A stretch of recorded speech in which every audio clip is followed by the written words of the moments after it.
My name is Angelo Lagares. I'm the director of LADA, Latino Recovery Advocacy. We promote diversity, inclusion, equity, and public health. Our mission is that every individual and their family get recovery support, culturally and linguistic appropriate. Like we understand, like every addiction and mental health affect human beings, right? Beyond race, beyond language, beyond culture. We're going to create system, right, that adapt to that. Linguistic, cultural and linguistic appropriate. And for that, we also advocate to change policy and how, the drug and work affected minorities in the last 80 years. We're going to end health disparities and create a more inclusive movement of recovery.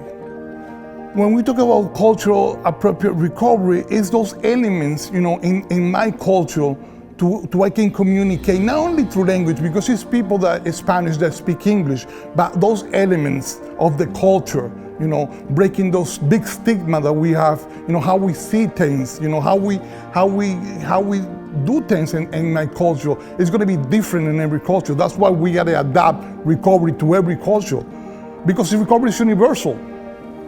Addiction is universal, right? But now, in the last 20 years, we focus only like in the opioid epidemic and how it affect white American.